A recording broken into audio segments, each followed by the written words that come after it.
День за днем наши корреспонденты следили за развитием событий в республике и за ее пределами. Сегодня, подводя итоги этого непростого, но насыщенного событиями года, мы вместе с вами вспомним о самых заметных из них. Вы смотрите итоговую программу «Якутия. День за днем». В студии Петр Васильев. Здравствуйте. Экономика, как известно, основа всего. Без нее не обходится ни одна светская беседа, ни один выпуск новостей. Подводя итоги этого года, мы тоже решили коснуться этой сферы. О ней подробнее расскажет моя коллега Надежда Саханская. Надь, приветствую. Приветствую тебя, Петр. И для начала у меня есть небольшое обращение к нашим зрителям. Представьте, что экономика – это человек, который пытается одновременно бегать, есть и спать, но при этом постоянно спотыкается о санкции и инфляцию. И вот как это выглядит, точнее выглядело на протяжении всего 2025-го, будем разбираться. Мы находимся в одном из супермаркетов города Якутска, где собираем продуктовую корзину к Новому году. Никто не будет спорить, что по-настоящему украшением стола становится традиционный из года в год салат оливье, который в этом году подорожал. Так, например, 8 порций салата теперь, по словам экспертов, обходится в 400 рублей. Любит наш народ побаловать себя и икоркой. Такой продукт тоже представлен на полках магазинов. Так, например, икра лососевая 90 грамм за 1100 рублей. Но в погоне за экономией люди часто обращаются к аналогам. И что мне больше всего нравится, в рейтингах индекса оливье и новогодней продуктовой корзины начинает появляться икра имитированная. Так, Надежда, ну и во сколько в итоге тебе обошелся новогодний стол? Достаю чек из кармана, сохранила из магазина. В целом это 2002 рубля 18 копеек при наличии скидки по программе лояльности. Кстати говоря, вот многие собирают новогодний стол, хотят сэкономить, применяют какие-то лайфхаки. А у меня к тебе вопрос, загадка. Как ты считаешь, вот какие у нас есть топ-3 бюджетных блюда, бюджетных салата для того, чтобы накрыть новогодний стол? Ну, давай исходить из того, что есть внутри тарелки, что называется, внутри салата. Я предполагаю, что это, скорее всего, какой-нибудь морковный салат. Возможно, селедка под шубой, потому что там не такие дорогие ингредиенты. Ну и что-нибудь огурец, помидоры и сметана. Ну вот летний салат, да, огурец, помидор со сметанной заправкой очень вкусно, но для праздника там чуть-чуть другие блюда аналитики отметили. Самым доступным остается селедка под шубой, около 50 рублей за порцию. Оливье стоит 57 рублей, а крабовый около 66. В целом новогодний стол на четверых в этом году обойдется россиянам в среднем в 9 тысяч рублей. Это на 13,5% больше, чем годом ранее. И все это обусловлено инфляцией. Инфляция в этом году решила поиграть с нами в прятки. По официальным данным, она замедлилась до 5,7%, что звучит как «Ура! Мы почти победили!». Но если заглянуть в холодильник, картина меняется. Говядина подорожала на 14%, ржаной хлеб на 13,5%. Так а что получается? Инфляция – это как та самая девушка, которая говорит всем, что она на диете, но вместе с этим заказывает себе 3 порции пиццы, а вечером вместо ужина или днем вместо обеда в офисе выбирает себе пироги.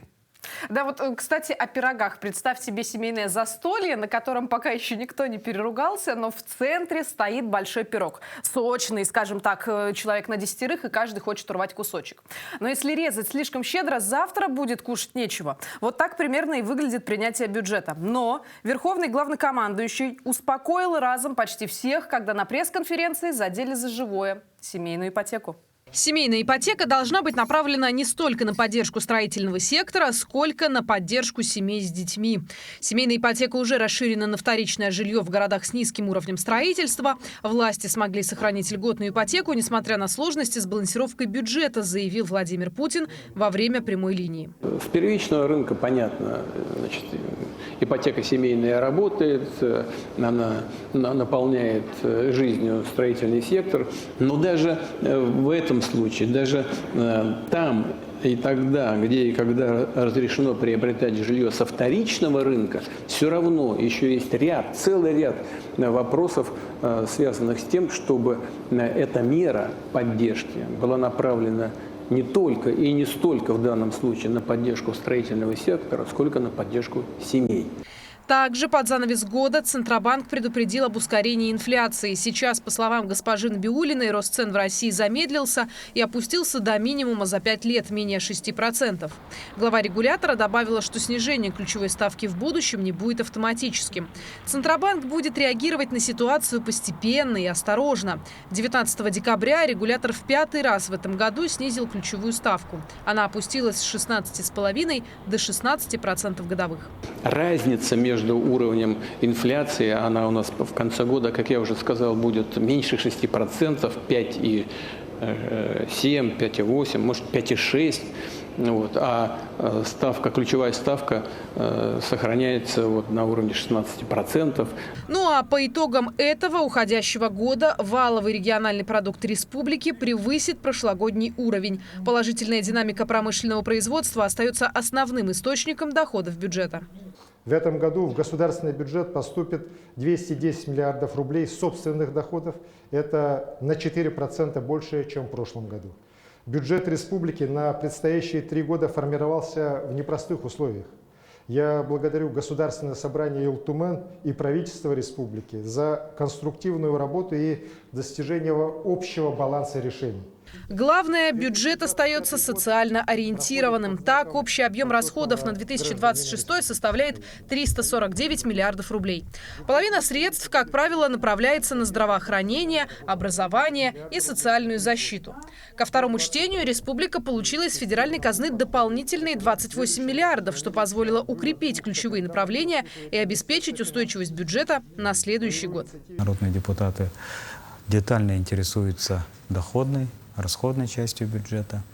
А если брать конкретные отрасли, в первую очередь это сельское хозяйство, наш транспортный комплекс, жилищно-коммунальное хозяйство, развитие арктической зоны республики.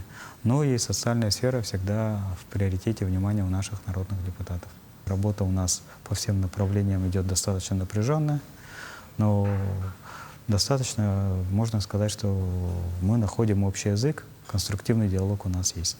Спустя 3 дня споров бюджет республики наконец принимают. Что по основным решениям? Ну, в первую очередь образование. Здесь финансируются школы, колледжи, вузы. Деньги работают по принципу «дадим рубль на интерактивную доску, следом добавим 50 копеек на учебник по программированию, ну и 2 копейки отстегнем на зарплату молодому педагогу». В здравоохранении на первый план выходят больницы, фельдшерско-акушерские пункты. Тут у нас формула простая. 1 врач на 3 УЛУСа, плюс телемедицинские консультации посредством видеосвязи. Итого почти полная медицинская помощь. Ну и, конечно же, соцзащита. Тут у нас субсидии малоимущим, пенсии и не забыли про пособия. Бюджет работает по принципу «даем понемногу, но всем, чтобы было поровну и никто не обиделся».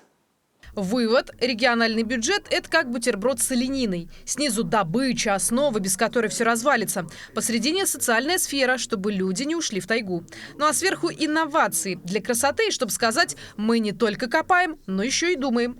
И главное, все это надо съесть быстро, потому что через год цены опять вырастут, а доходы останутся на уровне героического преодоления.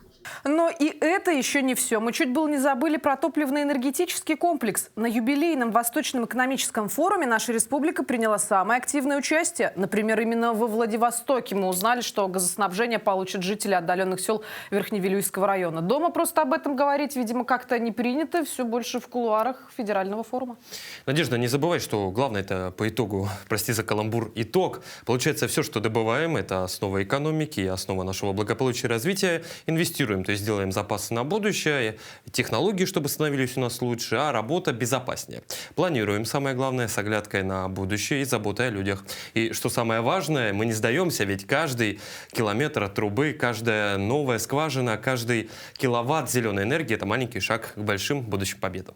Добавлю, кстати, что топливно-энергетические глубины – это еще и антрацит. Также в рамках Восточного экономического форума мы запустили Тихоокеанскую железную дорогу. Ее строительство было завершено раньше срока, и теперь между 2 регионами, нашей республикой и Хабаровским краем, можно будет перевозить до 50 тонн антрацита между 2 крупными регионами. Давайте будем запускать объекты. Вперед! Поздравляю вас! Успехов! Казалось бы, мы уже больше потребляем энергии, нежели производим. Но, тем не менее, данные по структуре потребления электроэнергии в арктической зоне РФ за последние пару лет демонстрируют доминирование промышленного сектора. 45% приходится на обрабатывающую промышленность и 29% на добычу полезных ископаемых. Так что угледобыча и Тихоокеанская железная дорога как два звена одной цепи. Без угля не было бы нужды в новой магистрали. Без дороги уголь не смог бы конкурировать на мировом рынке. А в итоге выигрывает регион, точнее целых два. На тему экономики и промышленности я порассуждать люблю и говорить об этом могу бесконечно долго. Но я знаю, что наши коллеги тоже готовили всевозможные материалы по разным темам, поэтому предлагаю предоставить слово им. Давай, безусловно. Тем более, что уже к нам присоединилась Сержана Гармаева чудесным образом, магическими, я бы даже сказал. Программа у нас все-таки предновогодняя и позволяет творить чудеса здесь сейчас. Жена, приветствую, ждем от тебя подробностей о том, чего добилась республика в плане промышленности. Да, Петя, здравствуй. Вот Надя закончила углем, а я с него начну. В последние годы мы, что касается антрацитов, бьем рекорд за рекордом. И этот год исключением, судя по прогнозам, не станет. Беспрецедентные 50 миллионов тонн шахтеры добудут до конца декабря. Правда, общий фон не такой уж позитивный. И даже больше скажу, российская угольная отрасль вот-вот и будет в кризисе. 70% предприятий страны работают себе в убыток, а в совокупности их долг превышает 300 миллиардов рублей. Причем чем дальше, тем хуже ситуация. Показатели добычи падают. Так что мы – цветок, который растет на камнях. И в планах у наших промышленников только наращивать объемы. И это я не только про уголь. В ближайшие 5-10 лет власти хотят увеличить добычу золота до 75 тонн в год и захватить первую строчку рейтинга самых золотых регионов России. Это и есть тот самый разворот на восток. Во всех смыслах. И добываем, и продаем за Уралом.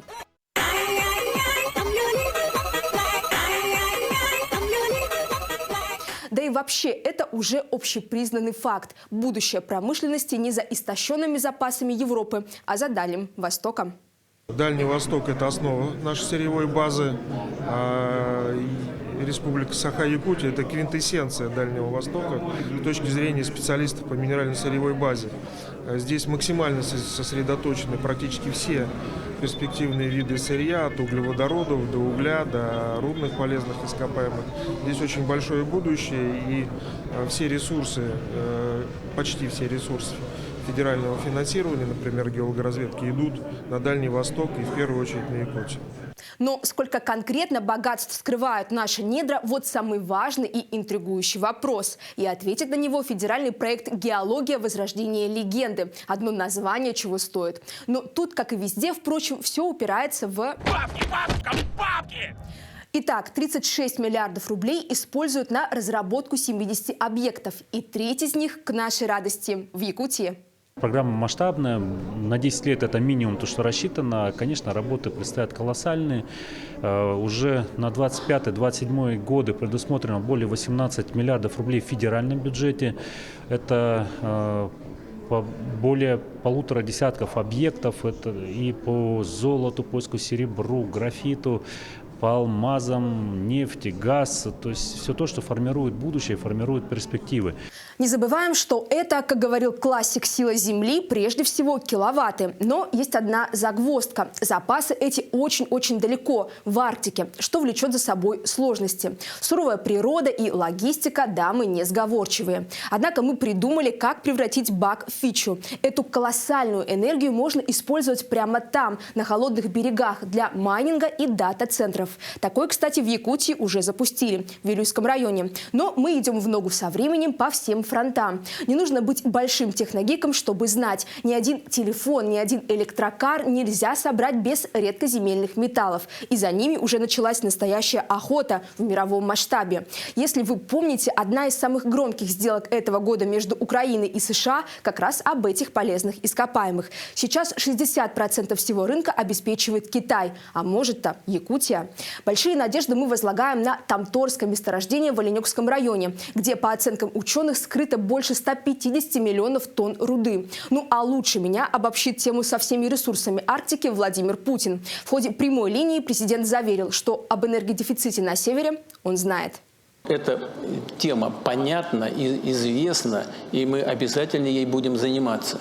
В том числе и, как ни странно, по развитию экологичных источников, современных источников, но точно совершенно будем развивать возможности сетей сети нужно развивать, так и генерации. Обязательно этим будем заниматься. В Якутии очень важно, потому что это кладезь на самом деле полезных ископаемых. Там есть над чем работать, и составляющая энергетики тоже будет в центре нашего внимания. Технологии технологиями, но от традиционного использования сырья отказываться никто не собирается. И вот подтверждение. 396 километров сетей с голубым топливом построили в республике в этом году.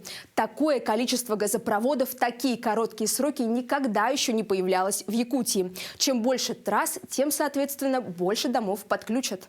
Мы уже завершили строительство внутрипоселковых сетей в 16 населенных пунктах Южной и Западной Якутии. В следующем году у нас пуск газа состоится в Алекминске, Алекминского района, в городе Алекминске, Биченче, Мурье, Батамай, Ленского района и Ембры, Нингинского района. Это будут первые пуски программы, которая у нас реализуется совместно с компанией «Газпром». Нельзя не сказать о нашей визитной карточке – алмазе. Здесь все без изменений. Якутия лидирует по добыче короля камней. В мае Алроса нашла впечатляющий экземпляр – самый крупный ювелирный алмаз в истории страны. Гиганта весом 468 карат фантазийного янтарного цвета назвали, как и подобает в этом году, 80 лет Победы. Связывать важные события или увековечивать заслуги людей, именуя в их честь алмазы – традиция давняя. В том же победоносном мае 11 крупным природным алмазам присвоили имена героев России из Якутии. На сами минералы можно полюбоваться в сокровищнице, а героям вручили их копии. Вот так и переплелись в промышленности и экономические, и патриотические основы. Продолжая тему, в Якутии действует целый комплекс мер поддержки участников СВО и их семей, в том числе единовременные выплаты, компенсация расходов за ЖКУ, материальная помощь на газификацию и подключение к сетям. При этом перечень мер продолжает расширяться. Подробнее о том, какие направления поддержки сегодня реализуются в республике, расскажет моя коллега Даяна Федорова. Даяна, приветствую тебя. Я тебя тоже приветствую, Петя. Действительно, мер поддержки сегодня достаточно, их количество становится все больше. Также важно отметить, что Якутия стала одним из первых регионов в стране, где реализуется поддержка участников СВО через квотирование рабочих мест. Это дает возможность бойцам не только трудоустроиться, но и вернуться к привычной мирной жизни. План трудоустройства ветеранов боевых действий в республике в этом году выполнен. Сегодня они работают более чем в 200 организациях. В следующем году количество квот будет увеличено, а сама мера поддержки станет еще доступнее.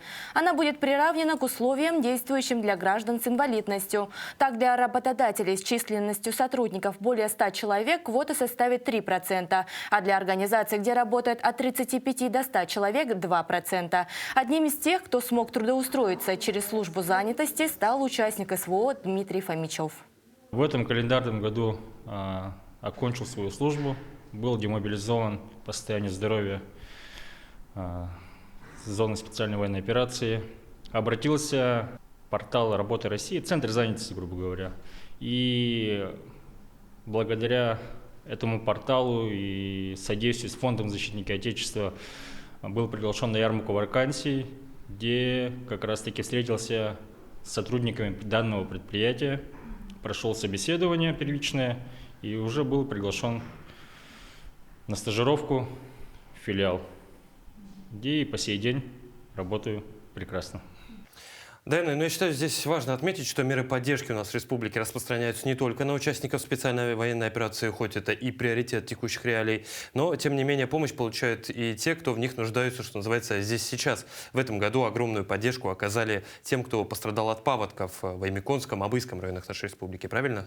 Да, все верно. Помощь получили более 1500 жителей Аймаконского и Абыйского районов. Всего же поступило свыше 2600 заявлений. Более половины из них были удовлетворены. Пострадавшим выплачено свыше 41 миллиона рублей из резервного фонда правительства республики. Кроме того, в Аймаконском районе малоимущие граждане смогли воспользоваться поддержкой по социальному контракту. Помощь получили 13 семей и одиноко проживающие граждане. Среди них многодетные семьи, пенсионеры, семьи с детьми-инвалидами и семьи участников СВО. Общая сумма поддержки составила около 445 тысяч рублей. Ну, жители Микона в эту зимовку зашли успешно благодаря нашему Илдархану, нашему правительству и всем жителям нашей республики. В связи с случаем всех большая благодарность от жителей Миконского района. Ну, проделана очень большая работа, да?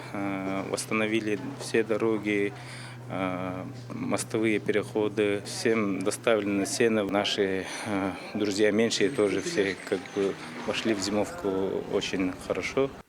Параллельно республика продолжает формировать систему поддержки семей с детьми, дополняя федеральные программы. Так, до 2027 года продлен целевой капитал «Дети столетия». Молодым семьям, заключившим брак, предоставляется дополнительная поддержка в размере 50 тысяч рублей. Сегодня в Якутии проживает около 35 тысяч многодетных семей. Они получают компенсацию части расходов на оплату ЖКХ, бесплатный проезд и питание для школьников, а также поддержку в профессиональном обучении.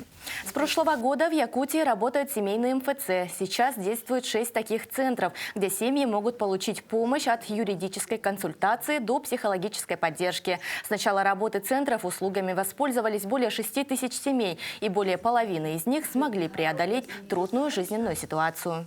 Я мама 4 сыновей. 17, 9, 10 лет и 2 годика. Дети столетия я потратила сразу же. Дети столетия мы купили машину, скажем так, в рассрочку. Нам очень помогло, потому что 4 детей надо же возить на всякие кружки, школы. Единое пособие мы получаем ежемесячно. Пособие по школьной форме. Как оно спасает нас, когда получаешь, на всех троих, главное, получила. Тут же канцелярию все купили. Ну, изумительно. Потом, какие еще у нас денежные пособия? Мат-капитал мы, к сожалению, еще не воспользовались. Я коплю. Пусть оно индексируется, детям, может, на учебу. Как бы я вот в будущее его отложила. Отдельное внимание в республике уделяется поддержке людей с ОВЗ. Одним из значимых направлений стало сопровождаемое проживание для людей с ментальными нарушениями. Сегодня такую услугу получают 81 человек. Среди подопечных – выпускники интернатов, сироты и молодые люди с инвалидностью. С апреля этого года в Якутии также работают группы кратковременного ухода за детьми-инвалидами – проект «Передышка». Что касается детей, оставшихся без попечения родителей, в Якутии для них также предусмотрен комплекс мер поддержки. Это социальные пенсии и пособия, компенсация расходов на оплату ЖКУ при определенных условиях, помощь в получении образования и трудоустройстве, а также обеспечение жильем. В этом году 155 детей стали обладателями квартир. Сейчас я живу на съемной квартире, так как живу в центре, это обходится очень дорого. Вот летом проезжала, вижу красивый дом, очень мечтала тут получить. Вот, мечта сбылась. Очень красивая квартира. Хорошо то, что тут отдельная комната и отдельная кухня, балкон очень большой. Это тоже очень радует. Поддержка старшего поколения остается еще одним важным направлением социальной политики региона. С прошлого года увеличено вознаграждение к почетному знаку долгожителя ЮСАС. Теперь оно составляет 1 миллион рублей. С февраля в Якутии действует новая программа «Активное долголетие» на 2025-2030 годы. Ее цель – увеличить продолжительность жизни населения до 78 лет к 30 году и до 81 года к 36. Программа включает 62 мероприятия по 5 направлениям. От создания условий для занятости пожилых людей до развития социальной инфраструктуры и медицинской помощи. Мир медицины, между тем, не стоит на месте. В 2025 году наука сделала рывок вперед. И то, что еще недавно считалось невозможным, становится новой нормой. От генной инженерии, искусственного интеллекта до технологий омоложения и точечной доставки лекарств. Перед нами не просто новости, а фундамент будущей медицины страны. О главных достижениях отрасли здравоохранения республики уходящего года вспомним вместе с Вероникой Таюрской. Вероника, приветствую тебя.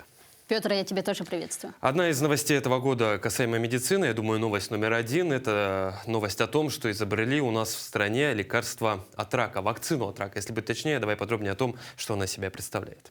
Добавлю, что вакцина персонализированная, то есть ее будут изготавливать под конкретного человека. Она не будет продаваться в аптеках. Получить вакцину можно будет только под контролем своего лечащего врача, так как для ее производства будут использоваться часть клеток заболевшего человека. Думаю, про принцип действия никто так хорошо не расскажет, как один из ее разработчиков. Он съедает опухолевую клетку. Вирус начинает уничтожать, питаться опухолевой клеткой. То есть опухолевая клетка его пропускает, троянского коня, который обходит рецепторы, живая клетка. Все равно пока что это индивидуальный подбор, то есть берется кусочек опухоли и к ней подбирается. То есть фактически без этого не обойтись пока. Но если мы начнем вот так дальше действовать, то мы сделаем так называемые холодные наборы, конечно, когда будет универсальная вакцина, которую можно будет вводить и внутривенно, чтобы она отыскивала клетки. К слову, достижения медицины не обошли стороной и нашу республику. В Якутске появилась современная смарт-поликлиника. Кроме того, что она крупнейшая в регионе, она еще и укомплектована самым передовым оборудованием. Искусственный интеллект в больнице, мне кажется, внедрен везде. Те же самые привычные нам снимки с рентген-аппаратов обрабатываются с помощью нейросети. Возвращаясь к поликлинике, упомяну, что на ее базе расположена собственная станция скорой помощи, что делает помощь населению, проживающему в северной части города, более доступной. Петя, встречала ли ты цифровой навигатор в больницах? Вообще, если честно, никогда не встречал, даже не представляю, как он выглядит. В Портовской больнице, а именно такое название закрепилось за больницей в народе, есть умная навигация. Она же способна найти нужного врача и показать его расписание. Да та же самая запись к врачу построена на математических алгоритмах и нейросети. Пока мы с тобой не отошли от темы искусственного интеллекта, предлагаю рассказать, как он используется в стоматологии. Теперь анализ проходит за считанные минуты. После такой уже привычной компьютерной томографии запись напрямую отправляется к лечащему врачу, где уже стоматолог совместно с искусственным интеллектом определяет степень проблемы. После получения компьютерной томографии мы используем специальную программу «Диагнокат», который делает нам отчет и анализ ситуации полости рта у пациента. Он выдает нам полный отчет по зубам, по суставам, по необходимым манипуляциям, которые, возможно, есть у пациента. То есть протезирование, имплантация, ортодонтическое лечение и также терапевтическое лечение, то есть кариесы, эндодонтия и так далее. Вероник, ты знаешь, я думаю, что искусственный интеллект сегодня вошел уже во все сферы нашей жизни. Невозможно представить ту или иную профессию, где ИИ, как его называют многие, сегодня бы не применялся. Как думаешь, могут ли роботы, может ли искусственный интеллект заменить, самое главное, наших врачей? Ну, я думаю, что это звучит фантастически, но почему бы нам не помечтать об этом? Хотя мне кажется, что врачей заменить невозможно. Хоть тот же самый искусственный интеллект помогает врачам, но все же допускает ошибки. Но не стоит относиться к этой мысли легкомысленно. Угу. Вероника, еще одно важное событие для нашей республики. В августе этого года в южной столице Якутии, в Нерюнгре, открылся филиал офтальмологической больницы. Расскажи, пожалуйста, какие операции будут там выполняться? Действительно, теперь у жителей Нерюнгринского района нет необходимости выезжать в столицу региона или же за пределы родного края для удаления катаракты, лазерно-периферической коагуляции сетчатки и прочих сложнейших операциях. Для этого в больнице было переоборудовано помещение со всем необходимым. Уже сделали 2 операции здесь, очень удачно сделали. 3 недели назад жене операцию, тоже очень удачно. И я считаю, что это мое личное убеждение, что вот по моей модели, что эта точка, вот эта вот, которая отсюда начнется возрождение, второе дыхание города всего. В этом году продолжили свою работу мобильные бригады врачей. За уходящий год ими было обследовано более 36 тысяч человек, в том числе свыше 12 тысяч детей. Врачи добирались до жителей всеми возможными способами. Особое внимание специалисты уделили арктическим районам, куда доехать не так просто. В план-график было включено 46 труднодоступных населенных пунктов. Прежде всего, врачи проводили оценку состояния здоровья, раннюю диагностику и, конечно же, отбирали пациентов для дальнейшего лечения в Якутске. Пациенты отмечают, что мобильные бригады помогают лечиться дома и не выезжать для этого в Якутск. Ездил до этого в Якутск, говорят, там программа очень загруженная, поэтому очень благодарны, что такие выездные бригады выезжают по районам, делают операции. Вероник, ну, понятное дело, все эти достижения, это, конечно, хорошо, но я, насколько знаю, что не обошлось и здесь без острых тем и вопросов. Я имею в виду, безусловно, тему лекарственного обеспечения. О ней пестрели весь год социальные сети, ну и, возможно, даже пестрят до сих пор. Часть из комментариев мы сейчас, наши зрители, могут видеть на экранах. Что об этом можно сказать? И вправду проблема есть, она существует, об этом заявляет и в самом Минздраве Якутии. Одним из факторов нехватки лекарств стали те же самые санкции. Собственно, из-за них якутяне не могут получить импортные препараты. В середине года в муниципальных аптеках Якутска были в прямом смысле этого слова пустые полки. Те же самые лекарства от сердечных заболеваний или от астмы нельзя было получить бесплатно. Под конец 2025 года проблема дефицита жизненно важных лекарств вернулась. Минздрав Якутии в соцсетях выпустил комментарий. В связи с недостаточным финансированием всей потребности в лекарственных препаратах для льготной категории населения имеются перебои в своевременном обеспечении лекарственными препаратами. В комментарии нашему телеканалу министр здравоохранения Лена Афанасьева сообщила, что при отсутствии лекарств стоит обращаться на горячую линию 122. На сегодняшний день, да, существуют определенные моменты, которые связаны с льготным лекарственным обеспечением, но Министерство здравоохранения открыло линию на линии 122. Это горячая линия по лекарственному обеспечению. Если у кого-то где-то закончились лекарства, у льготников нашей, льготной категории пациентов, то они, как правило, звонят, и мы уже начинаем, что делать? В ручном режиме мы начинаем этим заниматься, то есть находить препараты и обеспечивать наших пациентов лекарствами.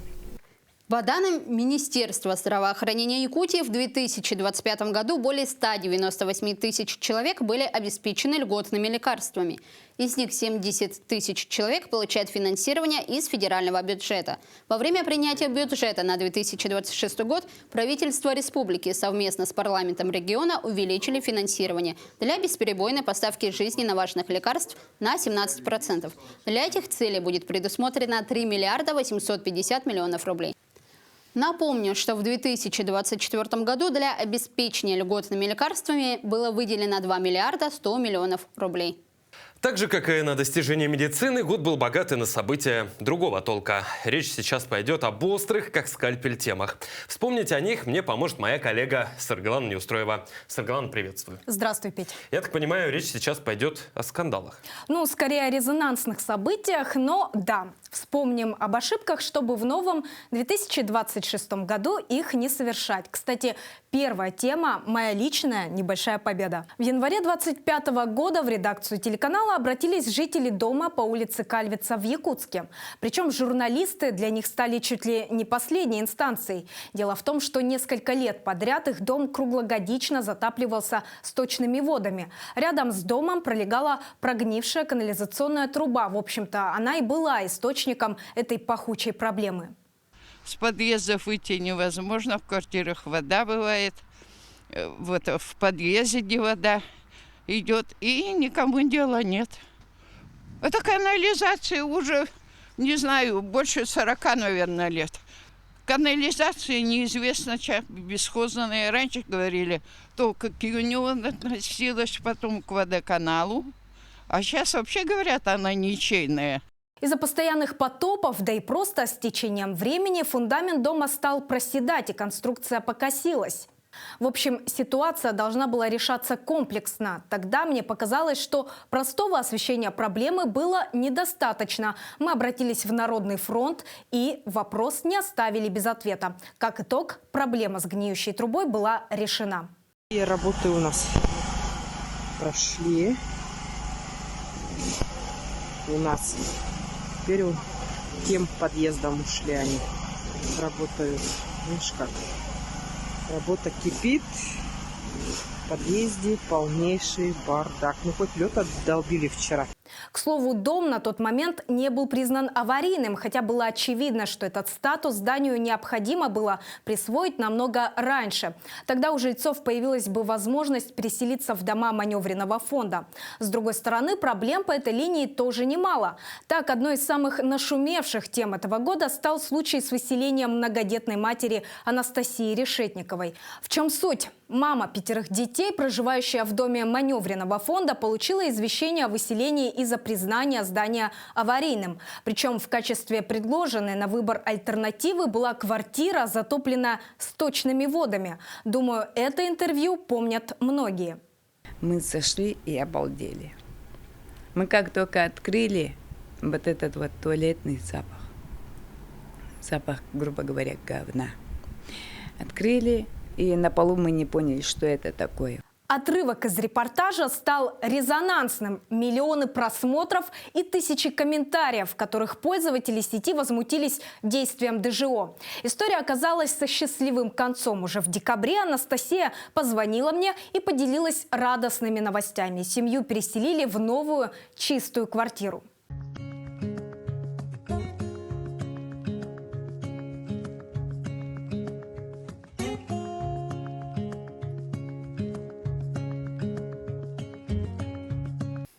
Петя, вот, кстати, о резонансах в сети. Ты помнишь свое знаменитое интервью про снег? Это которое с экс-министром предпринимательства и торговли республики. Оно самое. Вообще в этом году представители ведомства оказались щедры на инфоповоды. Вспомним, к примеру, заявление заместителя министра Марии Карповой о пешем походе до Покровска. Это, так, на минуточку, 120 километров. Вот. Также мы хотим отправиться в маршрут, и я тоже всем советую это сделать, от Якутска до Покровска пешком.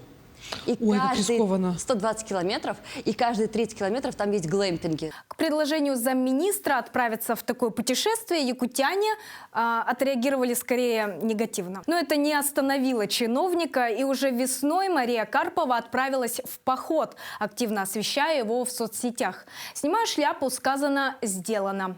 Молодая чиновница доказала, слов на ветер она не бросает. Все эти случаи доказывают, что со словами в медийном пространстве нужно быть особенно осторожными, тем более, когда что-то обещаешь.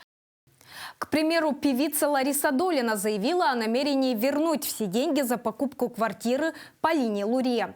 Для тех, кто не в курсе, в стране набрала обороты мошенническая схема, когда продавец после реализации квартиры и получения денег отказывается передавать жилье покупателю, ссылаясь на невменяемое состояние в момент совершения сделки. Свое название схема получила из-за аналогичного случая с известной певицей, потому что именно после него махинация приобрела популярность. Я стала жертвой мошенников. В отношении меня совершены очень изощренные и спланированные мошеннические действия. По данному факту возбуждено уголовное дело. Я признана потерпевшей, а на мою квартиру наложен арест.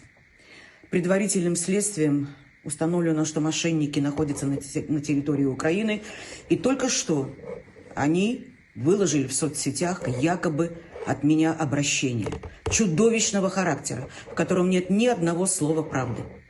В интересах предварительного расследования более каких-то углубленных комментариев я сейчас дать не могу. Просьба всех журналистов больше меня не беспокоить. Этим делом Долина открыла настоящий ящик Пандоры. Мало того, что в России заработал институт отмены, так еще и система права рискует стать прецедентной. Ведь все ожидали решения Верховного суда по данному делу, чтобы в случае чего принять такое же. К слову, волна подобных мошеннических схем добралась и до Якутии. Только вот наш Верховный суд не стал оглядываться на московских коллег и встал на сторону семьи участника СВО, отказав пенсионерке в возврате проданной квартиры. Между прочим, такое же решение в конечном итоге было принято и по делу Долиной. Судя по всему, возвращать деньги ей теперь не придется. Еще одним рекордсменом по, скажем так, производству одной громкой новости за другой можно назвать российскую IT-сферу, которая под занавес года то и дело выстреливает одной новостью за другой. Отмена Роблокса, Макс, который ловит даже на парковке, и робот Айдол, чьи робкие шаги мы запомним надолго. Главное, чтобы эти шаги были сделаны в лучшее будущее. Сара, ну недаром говорят, что дорогу осилит идущий. И здесь, как нигде прежде, от дорожного полотна, я думаю, зависит то, каким будет этот самый путь. К слову о дорогах. Как в этом году развивалась транспортная система региона, узнаем у Анастасии Пуляевой. Настя, я тебя приветствую. Какие у нас были итоги? С перевозкой грузов проблем вскоре станет еще меньше. В этом году на полные мощности вышла Жатайская судоверфь и утвердили очень важный проект. Речь, конечно же, идет о агломерации Тикси-Найба. Его суть заключается в разностороннем развитии инфраструктуры, включая создание глубоководного порта. В долгосрочной перспективе он станет основой для формирования международного транзитного коридора. Порт соединит Китай, Амурскую область и Якутию. Это укрепит транспортную северную связь и, разумеется, обеспечит новые возможности для логистики, промышленности и занятости населения. Это долгосрочный проект, поэтому он будет развиваться, он будет стремиться к совершенству. Самое главное сейчас мы проговорили, как должна выглядеть инфраструктура данного морского порта, какие должны быть глубины, какие суда будут планироваться заходить в этот порт. Потому что мы знаем, что почему, допустим, не Тикси развивает, потому что Тикси это всегда был порт неглубокий. Туда могли заходить только суда река-море. Именно говорим, когда Найба, там порт глубокий. Следовательно, туда будут заходить уже морские суда и осуществлять сразу же погрузо-разгрузочные операции в этом порту назначения. Это будут не только сухогрузы, это будут и контейнерные суда, которые будут нам привозить грузы и также вывозить с нашей большой территории грузы. Именно будет грузооборот постоянного действия. Впрочем, соединение республики с другими регионами и даже странами – одна из ключевых составляющих развития во всех планах. Однако по-прежнему важным остается строительство Ленского моста. На данный момент ведется работа по укреплению и армированию самых крупных стальных каркасов, которые будут устанавливать в русло реки. Технология с установкой кофердамов в воду, кстати, применяется в России впервые. Кроме того, ведутся работы по изготовлению арматурных каркасов на специализированном навивочном станке, который сокращает трудовые ресурсы, увеличивает производительность. На сегодняшний день из 920 свай на Ленском мосту уже порядка 800 каркасов изготовлено до 100%. Мороз вносит свои ограничения. Необходимо выполнять специализированные технологические укрытия, специализированные подогревы, выполнять строительные техники, соответственно, обеспечивать технологический процесс спецметодами. Называется зимние условия производства работ.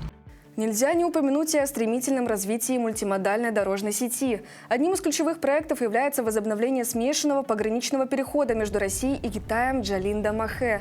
В его рамках уже началась реконструкция и восстановление железнодорожной инфраструктуры на территории республики и Амурской области. Введение этого пути позволит снизить нагрузку, в частности, на морские порты. Ожидается, что на первом этапе Джалинда-Махэ позволит перевозить порядка 3 миллионов тонн груза в год.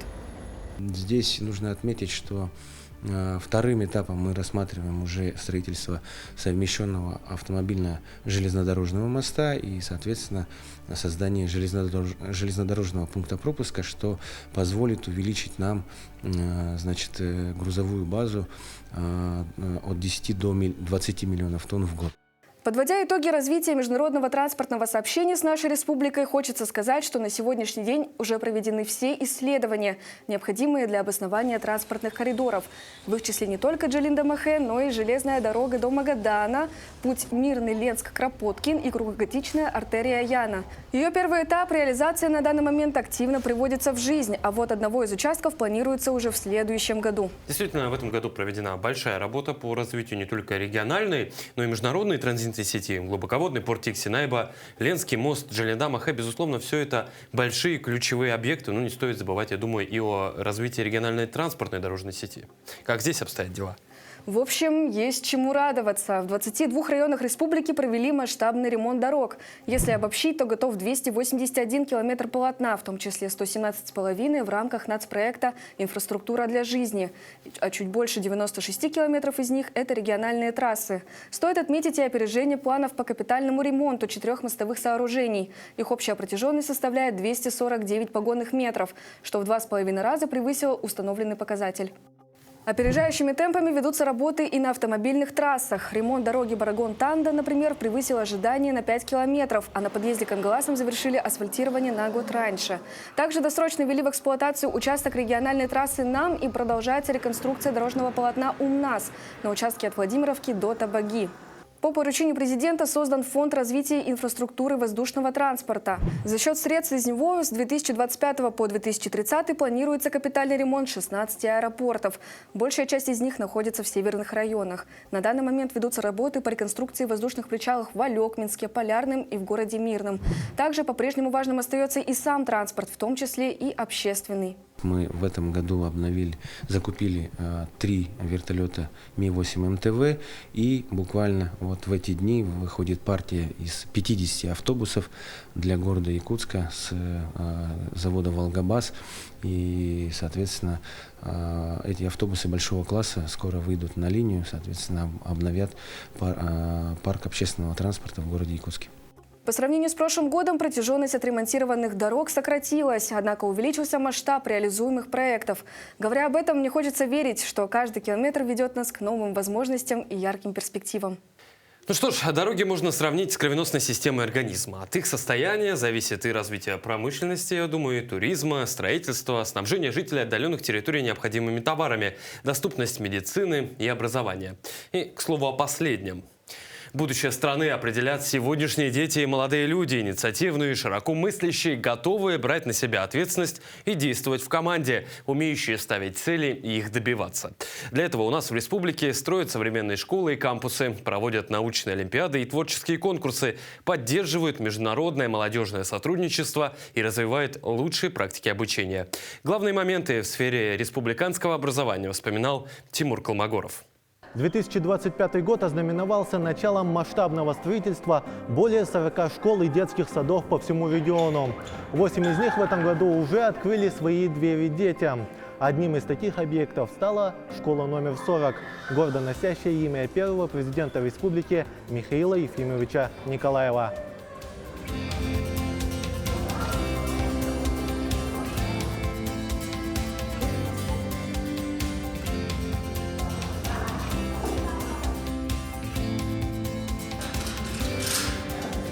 Открытие 40-й самой большой школы в Якутии стало одним из ключевых событий в сфере образования. Ее построили в рамках нацпроекта «Молодежь и дети».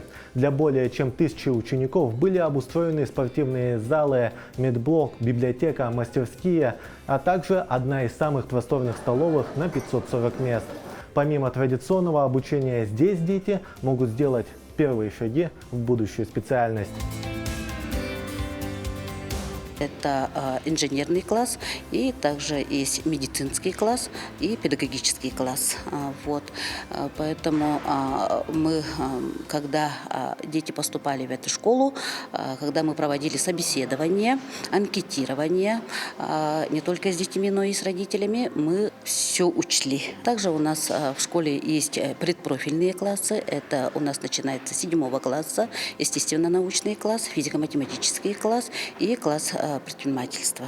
Здесь же открылись первые специализированные классы центра воин, в которых проходят обучение основным военно-прикладным дисциплинам. Туда направляются инструкторы центра, многие из которых участники боевых действий и ветераны СВО. Самая главная задача – мы должны воспитать детей для патриотизма. И не только патриотизма, рука должна защищать Родину. Они должны уметь ходить, бегать, прыгать. И самое главное, их цель, задача – это здоровье в жизни.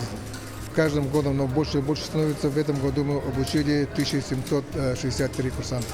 За это время нас обучили огневой подготовке, то есть разборка-сборка автомата, разборка-сборка магазина, тактической медицине. Центр воин обучает нас дисциплине и командной работе. Не менее важным событием стало открытие нового здания школы номер 29, построенного в рамках нацпроекта образования. Его открытие позволило обучать еще 350 учеников, увеличив их общее количество до больше, чем 1500. В новом корпусе сделан упор на изучение прикладных предметов – химии, физики, биологии, информатики.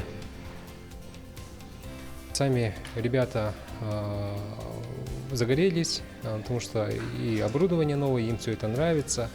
Допустим, у меня в кабинете физики есть лабораторные комплекты полностью для ФГОСа и лабораторный комплект для подготовки к сдаче государственных экзаменов. То есть ребенок уже спокойно может и себя проверить, и поставить какие-то эксперименты.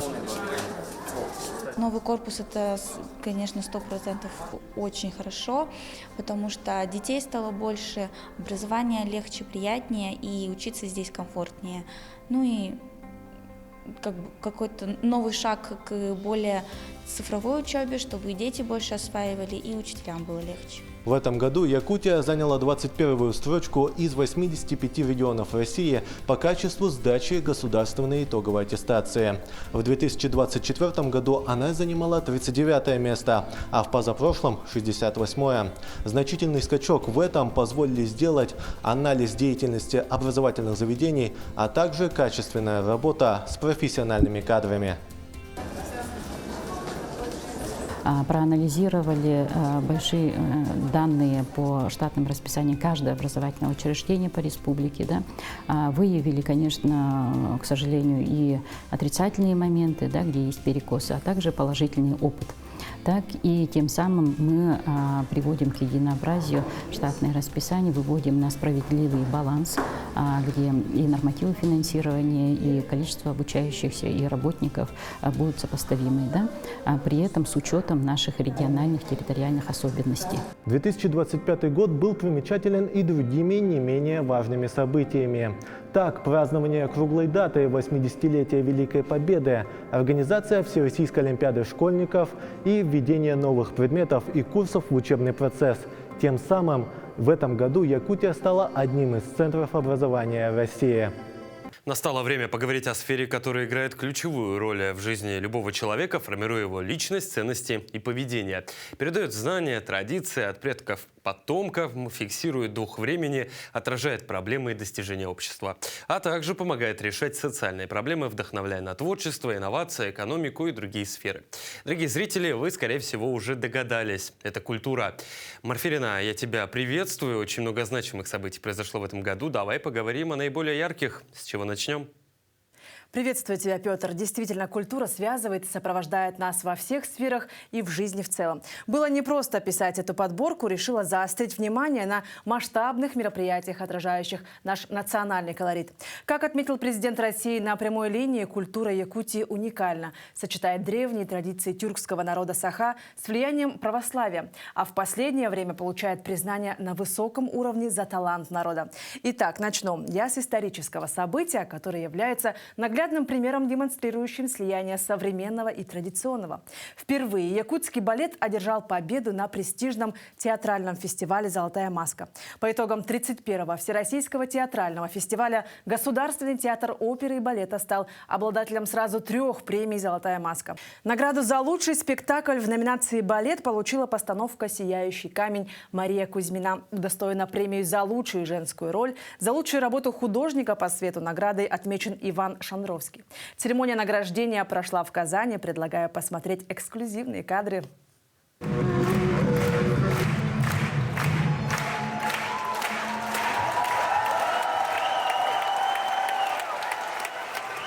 Театру Челябинска от Якутии. Вруй! Айхау! Вруй! Айхау! Вруй! Айхау! Айхау! Айхау! Также предлагаю зрителям посмотреть фрагменты балета. Ну а пока я расскажу. В основе постановки лежит легенда о возникновении якутских алмазов, основанная на мотивах национального эпоса Олонхо. Спектакль сочетает классическую и современную хореографию с национальным колоритом. А музыкальное сопровождение – это синтез симфонического оркестра и этнических инструментов. Хореограф-постановщик Екатерина Тайшина, композитор Кирилл Герасимов. Идем дальше. В 2025 году Исэх Олонхо состоялся на священной земле Нерюнгри и вошел в историю как одно из самых знаменательных и памятных событий культурной жизни республики. Если вы задаетесь вопросом, от чего землю Нерюнгри считают священной, я расскажу. Нерюнгринский район принято считать промышленным, но вместе с этим в районе проживают коренные малочисленные народы севера – эвены и эвенки. Они ведут традиционный быт и оленеводство. Для них эта земля имеет глубокое духовное значение. Она связана с историей, мифами и традициями народа.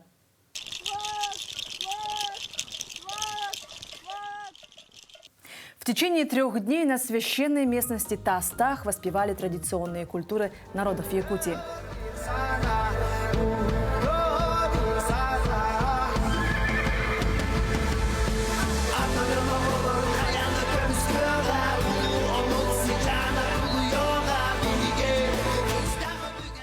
Нам гордостно, что в нашем районе, в нашем городе проходит такой праздник. Столько гостей, столько друзей приехали сегодня. Мы всех встречаем сегодня на своей Урасе. Для нашего города, для нашего района это очень большой праздник, который объединяет все народы всего, наверное, мира, могу сказать. Желаем всем здоровья, счастья, благосостояния. Желаем, чтобы наша многонациональная дружба укреплялась, расширялась, богатела и приносила только самые позитивные и добрые эмоции. Сохраняла культурное наследие, сохраняла наши обычаи, народные костюмы и, конечно, пусть будет мир и дружба. Программа включала более 70 мероприятий. Праздник под девизом «Пока стоят священные горы, мир не рухнет» собрал более 15 тысяч участников и гостей.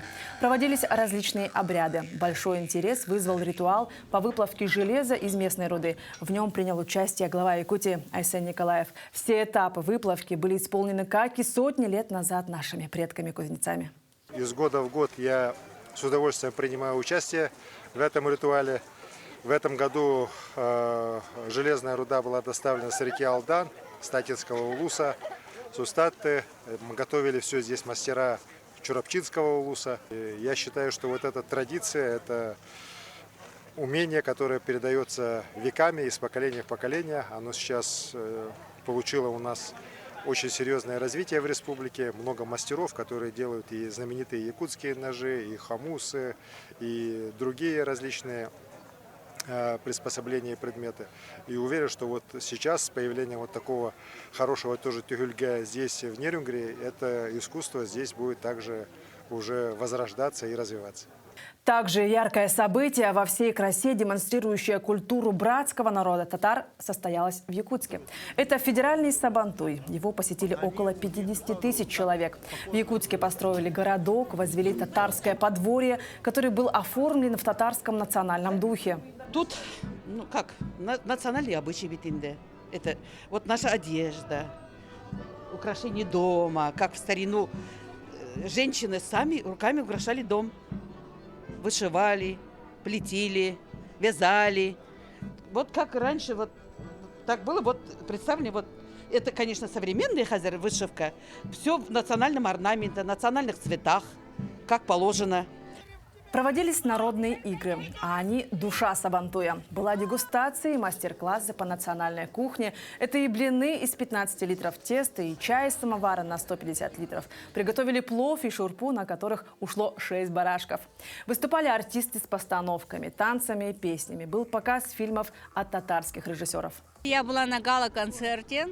Очень круто вообще, очень, хлеба и зрелищ много. Хороший праздник, пробовал чак-чак, вкусный, четкий. Идем еще дальше. Дальше идем знакомиться, дальше идем фотографироваться с гостями. Очень приятно, очень много гостей, такие костюмы шикарные. Это, конечно, далеко не все яркие события этого года. В республике культура прогремела во всех направлениях. Ну а впереди нас с трепетом будоражат масштабные события, так как 2026 год объявлен годом культуры в Якутии, в стране же годом единства. Тему ярких побед далее продолжит моя коллега Лилия Бурцева. Лилия, я тебя приветствую. Марферина, я тебя тоже приветствую. Знаешь, подводя итоги года, ловишь себя на мысли. У Якутии, кажется, вообще нет тихих сезонов. Каждый месяц повод для гордости. И начнем, пожалуй, со спорта, потому что здесь республика в очередной раз громко заявила о себе. Спортивные победы якутян в этом году звучали далеко за пределами республики. И это не преувеличение. Якутские спортсмены завоевали десятки медалей на всероссийских и международных соревнованиях. Причем побеждали не только силой, но и характером. А с этим у северян, как известно, все в порядке.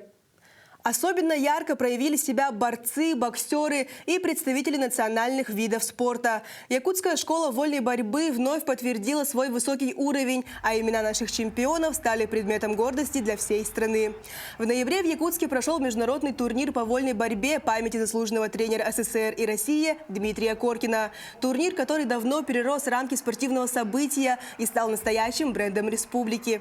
Якутия продолжает трудиться, жить, и борьба развивается здесь. И вот даже много зрителей. Я был в Монголии недавно, там даже не так было зрителей, как вот здесь у нас сегодня пришли. Ребят объективно болеют, поддерживают своих и даже других спортсменов. Это очень приятно. А вот в боксе этот год и вовсе вошел в историю. Международный турнир «Вызов Севера» подарил зрителям по-настоящему драматичный поединок. Главным событием стал бой за международный титул чемпиона Азии. Полярный волк Михаил Варламов против непобедимого боксера из Таиланда Физита Паучантуэка. 10 раундов, как 10 испытаний на прочность. И финальный гонг зафиксировал исторический результат. Первый в истории якутского профессионального бокса титул чемпиона Азии остается в Якутии.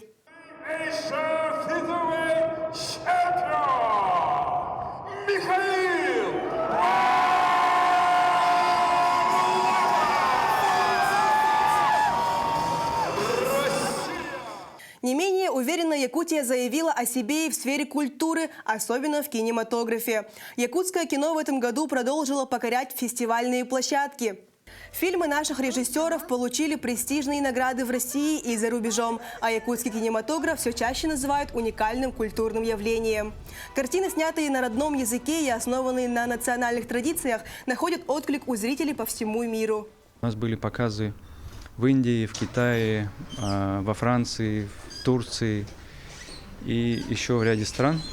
Вот. И самое крутое то, что наши фильмы смотрят наряду с другими фильмами. И поэтому это, конечно, нас очень сильно окрыляет.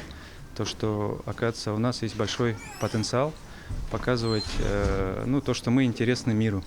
Вот. Это вдохновило именно сам факт того, что люди ходят, смотрят. И не важно, что язык другой, там же у нас и субтитры, то есть язык кино, он понятен всему миру. Вот. Особое признание заслужил фильм «Кончится лето», который стал первым в истории якутского кино дважды лауреатом национальной премии «Ника».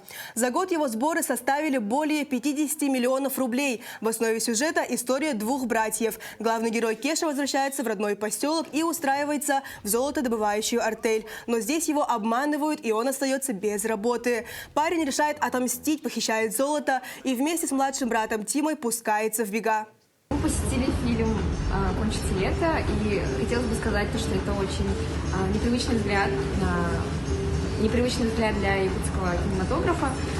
Вот. Были знакомы нам пейзажи, но формат очень непривычен для меня, как для любителя якутского кино. Весь сюжет фильма держал нас в напряжении до последних минут, и действительно повороты сюжета очень неожиданные. Культура – это не только кино, но и события, которые становятся визитной карточкой республики. В этом году особую атмосферу подарил фестиваль «Зима начинается с Якутии». Он объединил жителей и гостей республики, стал ярким стартом зимнего сезона и еще раз подчеркнул уникальность северной культуры, гостеприимство и творческий потенциал региона. Традиционно уже 14-й раз наш город встречает фестиваль «Зима начинается с Якутии». Это уже стало визитной карточкой нашего города. В этом году мы решили собрать всех участников, которые прибыли к нам с многих городов нашей страны, зарубежные гости, на официальное открытие. Наша задача заключается в том, чтобы как много больше людей по возможности узнавало о нашей национальной культуре, о нашей способности и нашей любви к нашему климату. Для многих, конечно, зима – это ассоциация такая, сложности, но для нас это часть нашей культуры, часть нашего генофонда. Это то, что мы любим и то, что мы ценим. От культуры к будущему. IT-сфера в этом году тоже стала одной из точек роста. Якутия активно развивает цифровые технологии, открываются IT-парки, запускаются стартапы, растет число молодых специалистов. Республиканские разработки все чаще выходят на федеральный уровень, доказывая, что даже в условиях севера можно создавать конкурентоспособные цифровые продукты. Начинали мы с такого важного для республики, как сохранение языка. Это языковые модели на якутском языке, это различные формы восприятия якутского языка как звукового, так и письменного. В дальнейшем это были модели, связанные с необходимостью предотвращения природных катаклизмов, лесных пожаров.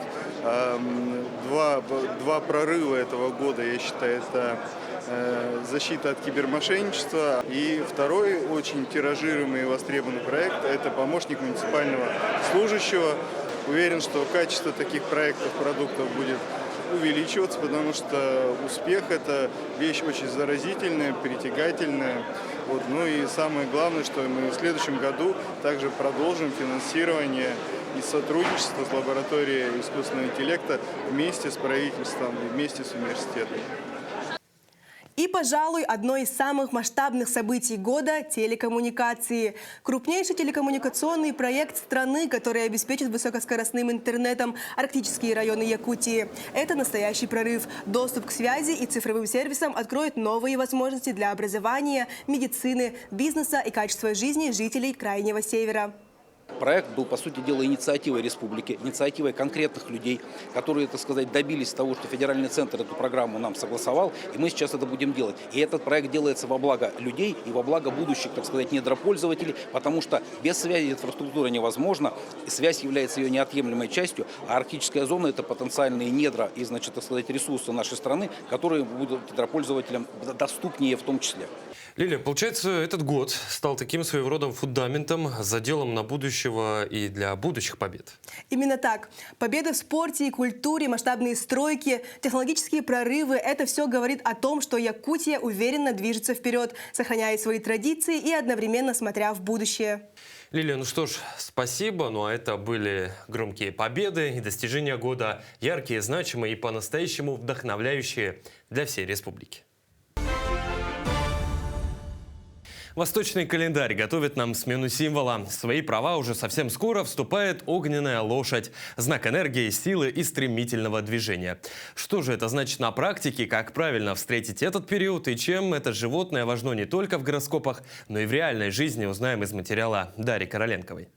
Вот знакомьтесь, мой новый коллега. Пока я отвечаю за слова, он отвечает за символ. И, если честно, его сегодняшняя роль в нашем сюжете куда важнее, ведь мы отмечаем год огненной лошади. Рядом с такой силой и мощью сразу понимаешь, какой будет следующий год. И он точно не будет спокойным. Он будет таким мощным, грандиозным, требующим уважения и готовности к движению.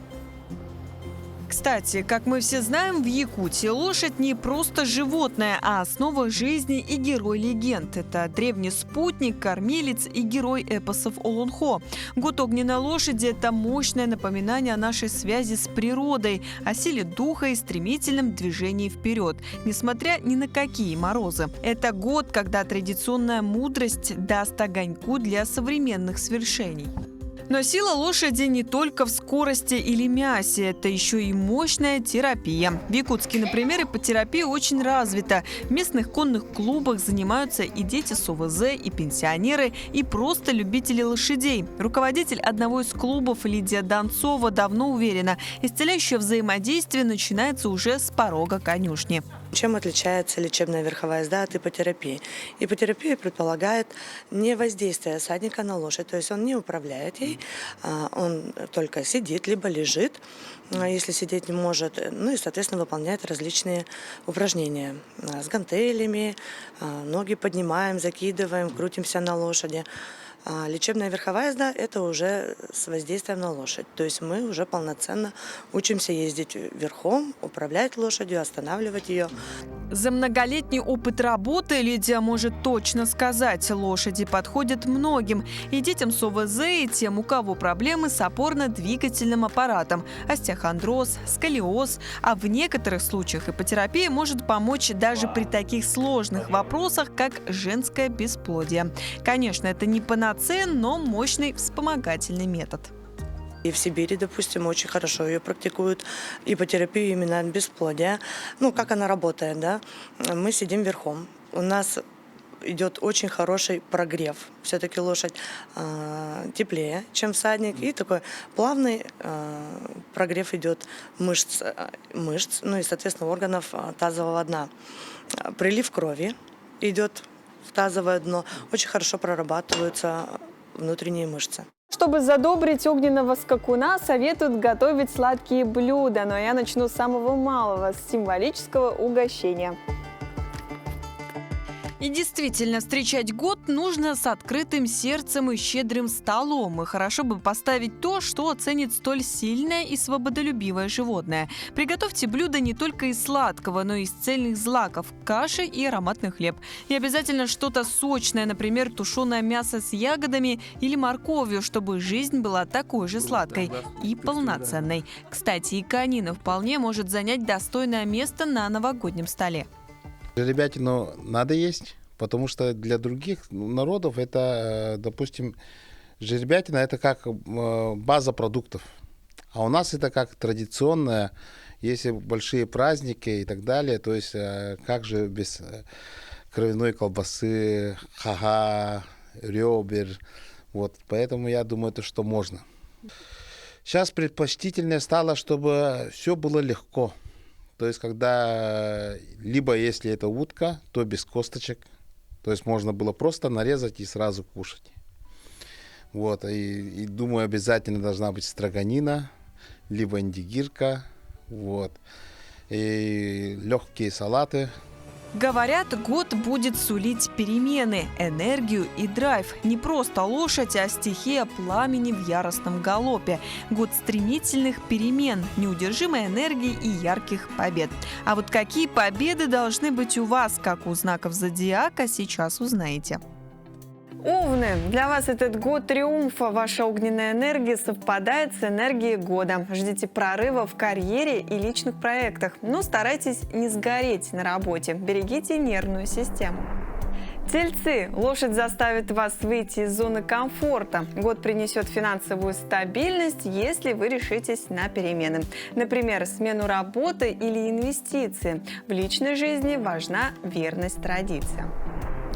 Близнецы, вас ждет год общения и новых знакомств. Поездок будет больше, чем обычно. В профессиональной сфере успех принесут обучение и работа с информацией. Главное, не пытаться бежать в разные стороны одновременно. Раки, год потребует от вас решительности. Лошадь подтолкнет к решению затянувшихся жилищных вопросов. В семье наступит период гармонии, если вы перестанете оглядываться в прошлое. Львы, вы один из главных любимчиков года. Ваша харизма будет на пике. Это лучшее время для запуска масштабных проектов, публичных выступлений и любви. Лошадь подарит вам возможность блистать. Девы, год будет продуктивным в плане работы. Придется наводить порядок в делах и здоровье. Ваша дисциплина и внимание к деталям будут вознаграждены финансовым ростом к середине года. Весы, для вас 2026 станет годом партнерства. Успех придет через сотрудничество, а не через одиночную борьбу. В личной жизни возможны судьбоносные встречи или переход отношений на новый уровень. Скорпионы, год трансформации. Лошадь принесет много работы, требующей выносливости. Вас ждет успех в бизнесе или карьерный взлет, если вы направите свою внутреннюю энергию на созидание, а не на самокопание. Стрельцы, это ваш год. Энергия огненной лошади идеально резонирует с вашим духом приключений. Вас ждут путешествия, расширение кругозора и удача в авантюрных, но продуманных начинаниях. Ну а козерогам придется сбавить обороты и действовать стратегически. Год благоприятен для укрепления фундамента, покупки недвижимости, создания семьи или долгосрочных инвестиций. Результаты будут не мгновенными, но очень прочными. Водолеи, год инноваций и перемен. Лошадь принесет в вашу жизнь много креатива и необычных людей. Не бойтесь предлагать самые безумные идеи в 2026 году. Они могут принести вам славу и доход. Рыбы, для вас это время духовного роста и творчества. Лошадь может показаться слишком шумной, поэтому важно находить время для уединения. Слушайте интуицию, она поможет вам найти золотую жилу там, где другие ничего не замечают. Но помните, какой бы ни был у вас знак зодиака, самый главный гороскоп пишете вы сами, своими поступками, решениями и тем, во что вы решаете верить. Пусть энергия этого года станет для вас не стихией, которой нужно бояться, а попутным ветром вашей собственной гонки. Доверяйте себе, набирайте скорость и вперед к своим целям. Ведь в Якутии верят, тот, кто встретит год лошади с чистым сердцем и уважением к ее дикому духу, получит спутники всю ее силу. Таким был уходящий 25-й, полным взлетов, вызовов и побед. Все намеченные планы выполнены, цели достигнуты, а значит, пора двигаться в год наступающий, который также будет наполнен значимыми событиями. О них обязательно расскажут наши корреспонденты, ну а я с вами прощаюсь.